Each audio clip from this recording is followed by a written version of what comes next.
Aloha, namaste, Jai Shri Krishna. Thank you so much, Samir, for your kind introduction. I want to thank all of you for making the time to come and join us this morning as we kick off this day of critical and constructive dialogue. It's great for me to be back here in India. It's been too long, but it's always such a wonderful and warm experience knowing the rich history of this country and the vibrant democracy that really serves as the foundation for the special bond that has long existed between our two countries. I wanted to start our conversation today by greeting you with aloha and namaste, because contrary to popular belief, these words are not just greetings. They actually both have very deep spiritual, powerful meaning that for me personally have been at the core and heart of my life and are what I hope will inspire meaningful dialogue and conversations here at Raisina.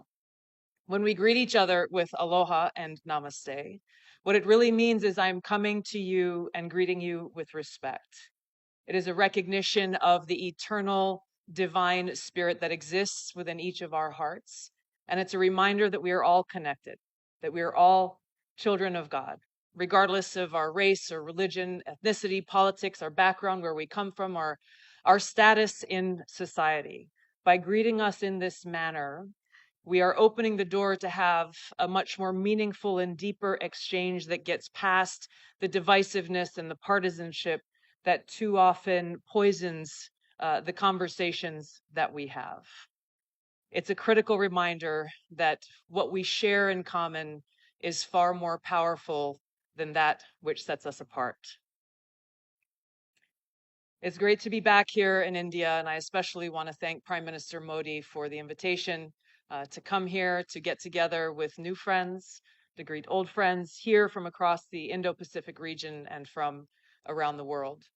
I leave right after our dialogue here to head back to Washington, D.C., but it's been a constructive few days where I've been engaging with our Indian counterparts, working to continue to build off of the momentum that was created by President Trump and Prime Minister Modi's joint statement issued in Washington, D.C. after their Oval Office meeting. The partnership between our two countries has been strong for decades, and under the leadership of Trump and Prime Minister Modi, and rooted in our shared values of peace and freedom, security and prosperity, I'm confident that this partnership and friendship between our two nations and our leaders will continue to grow and strengthen. I'm grateful to be here with all of you because these gatherings are so important, because they give us the opportunity to come together and actually engage in direct dialogue and conversation around some of the most timely and pressing issues that face us all. The theme of this conference couldn't be better: people, peace, and planet, highlighting these fundamental aspirations that unite us.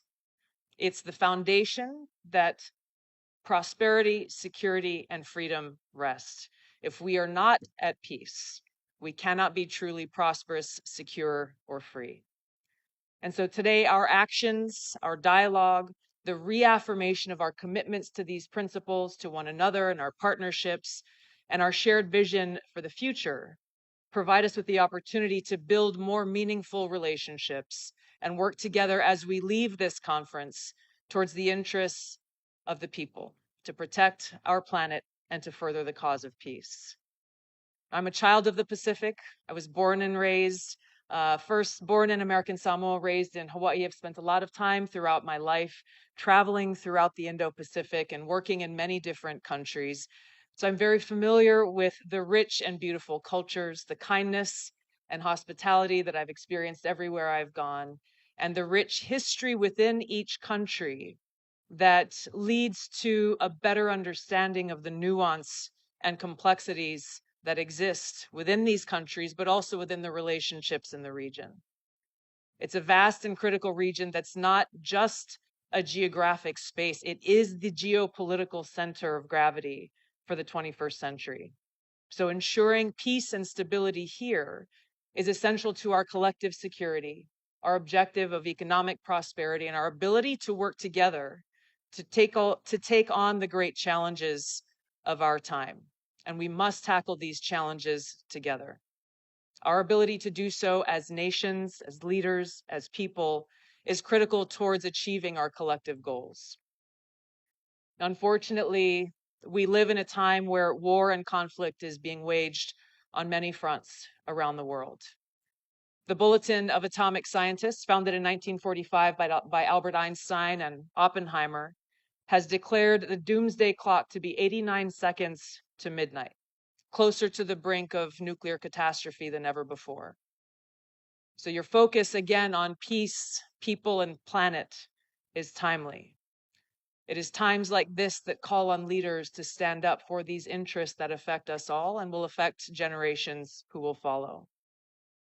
Unfortunately, as we've seen throughout history, simply calling for peace too often invokes attacks and smears.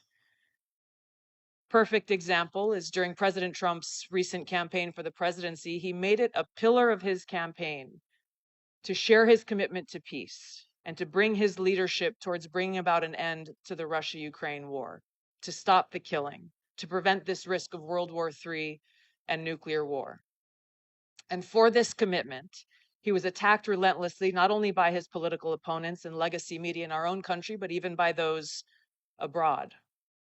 Despite these attacks and smear campaigns, the American people voted overwhelmingly for him to return to the White House and delivered a very clear message and mandate for peace, which he is carrying out as we gather here today. Now, these goals cannot be achieved by any one person or one nation alone.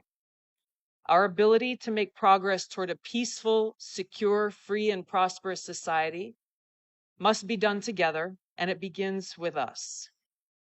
Now, I want to share with you a few excerpts from one of the most powerful speeches that I've heard in my life that was delivered by President John F. Kennedy at American University in 1963 on this topic of peace.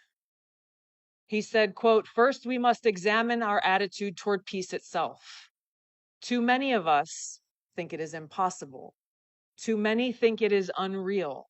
But that is a dangerous defeatist belief. It leads to the conclusion that war is inevitable, that mankind is doomed, that we are gripped by forces that we cannot control. We need not accept that view. Our problems are man-made, therefore they can be solved by man." President Kennedy goes on to say, "Man's reason and spirit have often solved the seemingly unsolvable, and we believe they can do it again." He says, "I'm not referring to the absolute infinite concept of peace and goodwill of which some fantasies and fanatics dream. Let us focus instead on a more practical and attainable peace, based on a series of concrete actions and effective agreements which are in the interest of all concerned. There is no single simple key to this peace, no grand or magic formula to be adopted by one or two powers. Genuine peace must be the product of many nations, the sum of many acts. It must be dynamic, not static, changing to meet the challenge of each new generation. With such a peace, there will still be quarrels and conflicting interests, as there are within families and nations.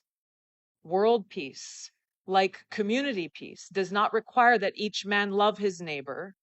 It requires only that they live together in mutual tolerance, submitting their disputes to a just and peaceful settlement." He closed by saying, "So let us persevere. Peace need not be impracticable, and war need not be inevitable. By defining our goal more clearly, by making it seem more manageable and less remote, we can help all people to see it, to draw hope from it, and to move irresistibly toward it." These powerful words were as powerful and true and relevant then in 1963 as they are today. In the United States, President Trump remains unwavering in his commitment to achieving peace through a strategy rooted in realism and pragmatism. Securing peace through strength, which he speaks of very often, requires strong leadership with a clear-eyed and realistic understanding of the global challenges that exist as well as the opportunities. It requires a commitment to fostering cultural and economic ties that reduce the likelihood of an escalation to conflict, and a dedication towards reinforcing our mutual interests. It requires leaders have the courage to engage directly with both friends and adversaries alike, to increase understanding, to resolve differences, and to work to prevent an escalation to conflict.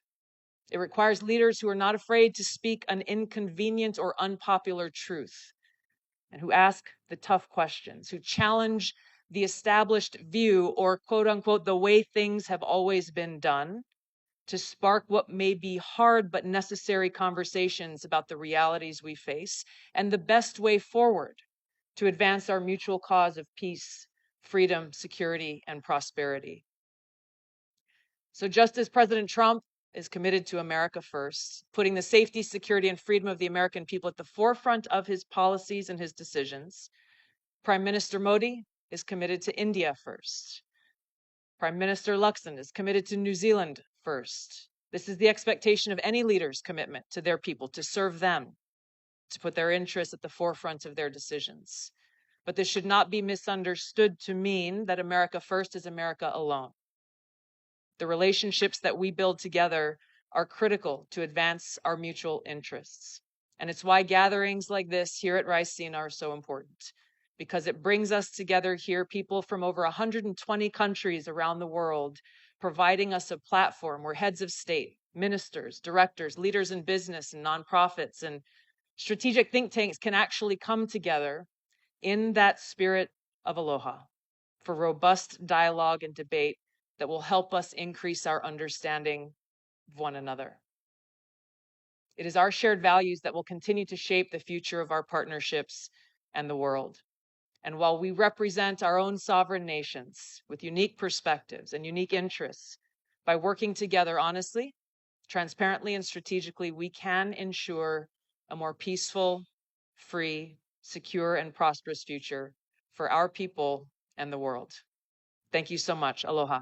Jai Shri Krishna.